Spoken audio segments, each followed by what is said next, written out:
Lucas 13. Naquela mesma ocasião, chegando alguns, falavam a Jesus a respeito dos galileus, cujo sangue Pilatos misturara com os sacrifícios que os mesmos realizavam. Ele, porém, lhes disse: pensais que esses galileus eram mais pecadores do que todos os outros galileus, por terem padecido estas coisas? Não eram, eu vou-lo afirmo. Se, porém, não vos arrependerdes, todos igualmente perecereis. Ou cuidais que aqueles 18 sobre os quais desabou a torre de Siloé e os matou eram mais culpados que todos os outros habitantes de Jerusalém? Não eram, eu vou-lo afirmo. Mas se não vos arrependerdes, todos igualmente perecereis. Então Jesus proferiu a seguinte parábola: certo homem tinha uma figueira plantada na sua vinha, e vindo procurar fruto nela não achou. Pelo que disse ao viticultor: há 3 anos venho procurar fruto nesta figueira e não acho. Podes cortá-la, para que está ela aí ocupando inutilmente a terra? Ele, porém, respondeu: Senhor, deixa ainda este ano, até que eu escave ao redor dela e lhe ponha estrume. Se vier a dar fruto, bem está. Se não, mandarás cortá-la. Ora, ensinava Jesus no sábado numa das sinagogas, e veio ali uma mulher possessa de um espírito de enfermidade, havia já 18 anos. Era encurvada, sem de modo algum poder endireitar-se. Vendo-a, Jesus chamou-a e disse-lhe: mulher, estás livre da tua enfermidade. E impondo-lhe as mãos, ela imediatamente se endireitou e dava glória a Deus. O chefe da sinagoga, indignado de ver que Jesus curava no sábado, disse à multidão: 6 dias há em que se deve trabalhar, vinde, pois, nesses dias para seres curados e não no sábado. Disse-lhe, porém, o Senhor: hipócritas, cada um de vós não desprende da manjedoura no sábado o seu boi ou o seu jumento para levá-lo a beber? Por que motivo não se devia livrar destes cativeiro em dia de sábado? Esta filha de Abraão, a quem Satanás trazia presa há 18 anos? Tendo ele dito estas palavras, todos os seus adversários se envergonharam. Entretanto, o povo se alegrava por todos os gloriosos feitos que Jesus realizava, e dizia: a que é este semelhante o reino de Deus, e a que o compararei? É semelhante a um grão de mostarda que um homem plantou na sua horta, e cresceu e fez-se árvore, e as árvores do céu aninharam-se nos seus ramos. Disse mais: a que compararei o reino de Deus? É semelhante ao fermento que uma mulher tomou e escondeu em 3 medidas de farinha até ficar tudo levedado. Passava Jesus por cidades e aldeias, ensinando e caminhando para Jerusalém, e alguém lhe perguntou: Senhor, são poucos que são salvos? Respondeu-lhes: esforçai-vos por entrar pela porta estreita, pois eu vos digo que muitos procurarão entrar e não poderão. Quando o dono da casa se tiver levantado e fechada a porta, e vós do lado de fora começardes a bater, dizendo: Senhor, abre-nos a porta, ele vos responderá: não sei de onde sois. Então direis: comíamos e bebíamos na tua presença e ensinavas em nossas ruas. Mas ele vos dirá: não sei de onde sois, vós sois, apartai-vos de mim, vós todos os que praticam iniquidades. Ali haverá choro e ranger de dentes, quando virdes no reino de Deus Abraão, Isaque, Jacó e todos os profetas, mas vós lançados fora. Muitos virão do oriente e do ocidente, do norte e do sul, e tomarão lugares às mesas no reino de Deus. Contudo, há últimos que virão a ser primeiros, e primeiros que serão últimos. Naquela mesma hora, alguns fariseus vieram para dizer-lhe: retira-te e vai-te daqui, porque Herodes quer matar-te. Ele, porém, lhes respondeu: ide dizer a essa raposa que hoje e amanhã expulso demônios e curo enfermos, e no terceiro dia terminarei. Importa, contudo, caminhar hoje e amanhã e depois, porque não se espera que um profeta morra fora de Jerusalém. Jerusalém, Jerusalém, que mata os profetas e apedreja os que te foram enviados. Quantas vezes quais eu reuni teus filhos como uma galinha junto os do seu próprio ninho, debaixo das asas, e vós os não o quisestes? Eis que a vossa casa vos ficará deserta, e em verdade vos digo que não mais me vereis até que venhais a dizer: bendito o que vem em nome do Senhor. Lucas 14. Aconteceu que ao entrar ele num sábado na casa de um dos principais fariseus para comer pão, eis que o estavam observando. Ora, diante dele se achava um homem hidrópico. Então Jesus, dirigindo-se aos intérpretes da lei e aos fariseus, perguntou-lhes: é ou não é lícito curar no sábado? Eles, porém, nada disseram, e tomando o curou e o despediu. A seguir lhes perguntou: qual de vós, se o filho ou o boi cair num poço, não o tirará logo, mesmo em dia de sábado? A isto nada puderam responder. Reparando como os convidados escolhiam os primeiros lugares, propôs-lhe uma parábola: quando por alguém fores convidado para um casamento, não procures o primeiro lugar, para não suceder que, havendo um convidado mais digno do que tu, vindo aquele que te convidou, e também a ele te diga: dá o lugar a este, então irás envergonhado ocupar o último lugar. Pelo contrário, quando fores convidado, vai tomar o último lugar, para que quando vier o que te convidou te diga: amigo, senta-te mais para cima. Ser-te-á isto uma honra diante de todos os mais convivas, pois todo o que se exalta será humilhado, e o que se humilha será exaltado. Diz também ao que o havia convidado: quando deres um jantar ou uma ceia, não convides os teus amigos, nem teus irmãos, nem teus parentes, nem vizinhos ricos, para não suceder que eles, por sua vez, te convidem e sejas recompensado. Antes, ao dares um banquete, convida os pobres, os aleijados, os coxos e os cegos, e serás bem-aventurado pelo fato de não terem eles com que recompensar-te. A tua recompensa, porém, tu a receberás na ressurreição dos justos. Ora, ouvindo tais palavras, um dos que estavam com ele à mesa disse-lhe: bem-aventurado aquele que comer pão no reino de Deus. Ele, porém, respondeu: certo homem deu uma grande ceia e convidou muitos. À hora da ceia enviou o seu servo para avisar os convidados: vinde, porque tudo já está preparado. Não obstante, todos a uma começaram a excusar-se. Disse o primeiro: comprei um campo e preciso ir vê-lo. Rogo-te que não me tenhas por excusado.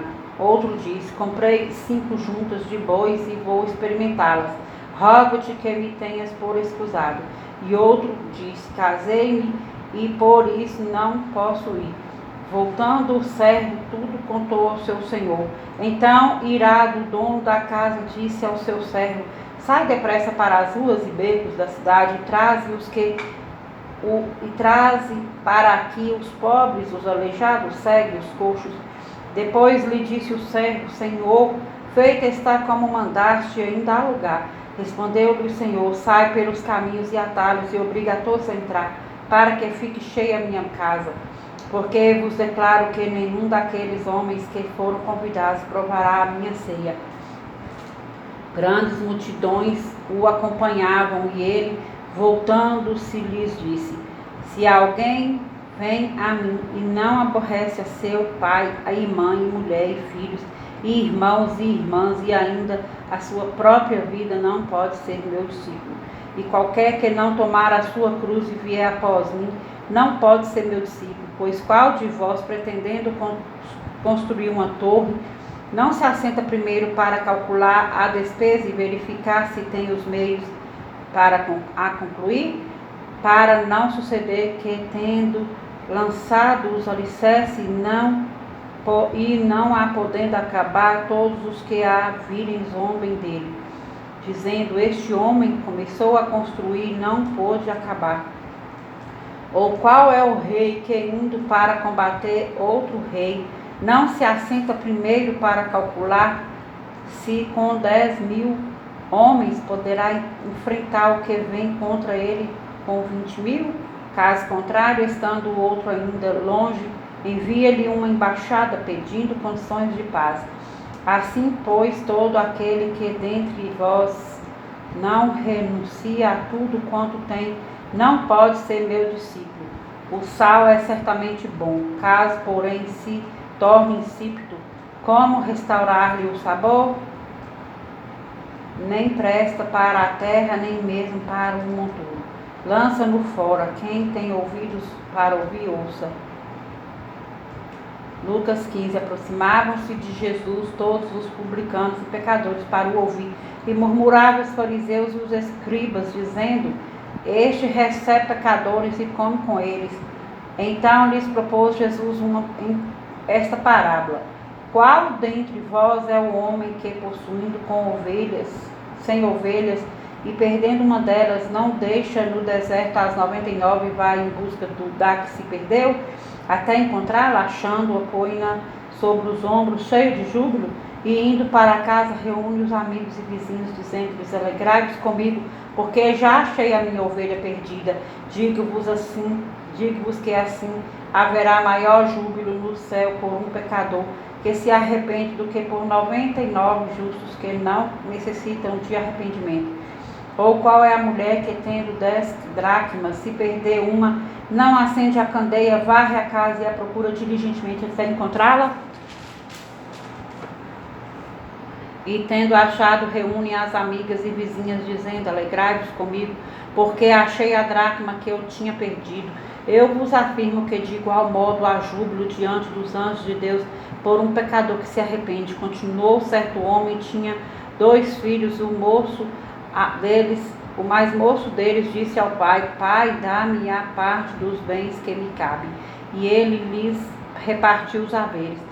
Passados não muitos dias, o filho mais moço, ajuntando tudo o que era seu, partiu para uma terra distante e lá dissipou todos os seus bens, vivendo dissolutamente.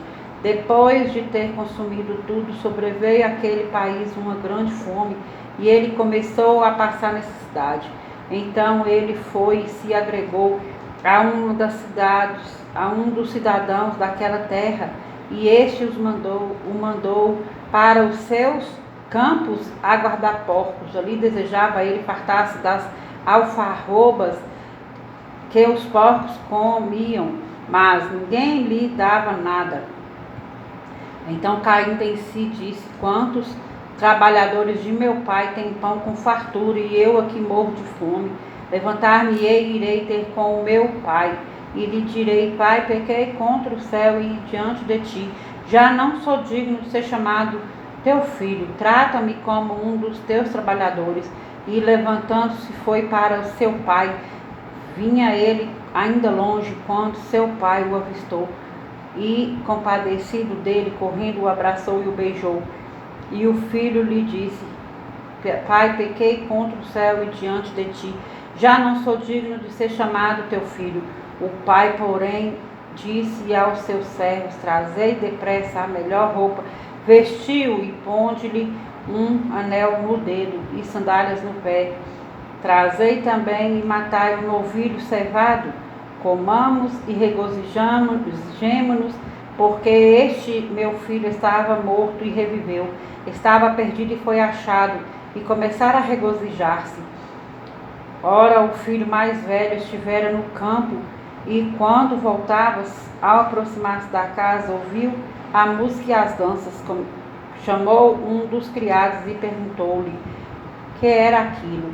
E ele informou: veio teu irmão e teu pai o mandou matar o novilho cevado, porque o recuperou com saúde. E ele se indignou e não queria entrar. Saindo, porém, o pai procurava conciliá-lo. Mas ele respondeu a seu pai: há tantos anos que te sirvo, sem jamais transgredir uma ordem tua, e nunca me destes um cabrito sequer para alegrar-me com os meus amigos. Vindo, porém, esse teu filho que desperdiçou os teus bens, com meretriz tu mandaste matar para ele um novilho cevado? Então lhe respondeu o pai: meu filho, tu sempre estás comigo, tudo que é meu é teu. Entretanto, era preciso que nós regozijássemos e nos alegrássemos, porque esse teu irmão estava morto e reviveu, estava perdido e foi achado. Lucas 16, disse Jesus também aos discípulos: havia um homem rico que tinha um administrador, e este lhe foi denunciado como quem estava a defraudar os seus bens. Então, mandando-o chamar, lhe disse: que é isto que ouço a teu respeito? Presta contas da tua administração, porque já não podes mais continuar nela. Disse o administrador consigo mesmo: que farei, pois o meu senhor me tira a administração? Trabalhar na terra não posso, também de mendigar tenho vergonha. Eu sei o que farei, para que, quando for demitido da administração, me recebam em suas casas. Tendo chamado cada um dos seus devedores do seu senhor, disse ao primeiro: quanto deves ao meu patrão? Respondeu ele: 100 cados de azeite. Então disse: toma a tua conta, senta-te depressa e escreve 50. Depois perguntou a outro: tu quanto deves? Respondeu ele: 100 coros de trigo. Disse-lhe: toma a tua conta e escreve 80. E elogiou o Senhor o administrador infiel, porque se houvera atiladamente, porque os filhos do mundo são mais hábeis na sua própria geração do que os filhos da luz. E eu vos recomendo das riquezas de origem iníqua, fazei amigos, para que, quando aquelas vos faltarem, esses amigos vos recebam nos tabernáculos eternos. Quem é fiel no pouco, também é fiel no muito. Quem é injusto no pouco, também é injusto no muito. Se, pois, não vos tornastes fiel na aplicação das riquezas de origem justa, quem vos confiará a verdadeira riqueza? Se não vos tornares fiéis na aplicação do alheio, quem vos dará o que é vosso? Ninguém pode servir a dois senhores, porque ou a um há de aborrecer-se de um e amar ao outro, ou se devotará a um e desprezará o outro. Não podeis servir a Deus e às riquezas. Os fariseus, que eram avarentos, ouviam tudo isto e o ridicularizavam. Mas Jesus lhes disse: vós sois o que vos justificais a vós mesmo diante dos homens, mas Deus conhece o vosso coração, pois aquilo que é elevado entre os homens é abominação diante de Deus. A lei e os profetas vigoraram até João. Desde esse tempo vem sendo anunciado o evangelho do reino de Deus, e todo homem se esforça para entrar nele. E é mais fácil passar o céu e a terra do que cair um tio sequer da lei. Quem repudiar sua mulher e casar com outra comete adultério, e aquele que casa com mulher repudiada pelo marido também comete adultério. Ora, havia certo homem rico que se vestia de púrpura e de linho finíssimo, e que todos os dias se regalava esplendidamente. Havia também certo mendigo chamado Lázaro, coberto de chagas, que jazia à porta daquele e desejava alimentar-se das migalhas que caíam da mesa do rico. E até os cães vinham lamber-lhe as úlceras. Aconteceu morrer o mendigo e ser levado pelos anjos para o seio de Abraão. Morreu também o rico e foi sepultado. No inferno, estando em tormentas, levantou os olhos e viu ao longe a Abraão e Lázaro no seu seio. Então, clamando, disse: Pai Abraão, tem misericórdia de mim, e manda a Lázaro que molhe em água a ponta do dedo e me refresque a língua, porque estou atormentado nesta chama. Diz, porém, Abraão: Filho, lembra-te de que recebeste os teus bens em tua vida, e Lázaro igualmente os males. Agora, porém, aqui ele está consolado, tu em tormentos. E além de tudo, está posto um grande abismo entre nós e vós, de sorte que os que querem passar daqui para vós outros não podem, nem os de lá passar para nós. Então replicou: Pai, eu te imploro que os mandes à minha casa paterna, porque tenho 5 irmãos, para que lhes dê testemunho, a fim de não virem também para este lugar de tormento. Respondeu Abraão: Eles têm Moisés e os profetas, ouçam-nos. Mas ele insistiu: Não, pai Abraão, se alguém dentre os mortos for ter com eles, arrepender-se-ão. Abraão, porém, lhes respondeu: Se não ouvem a Moisés e aos profetas, tampouco se deixarão persuadir, ainda que ressuscite alguém dentre os mortos.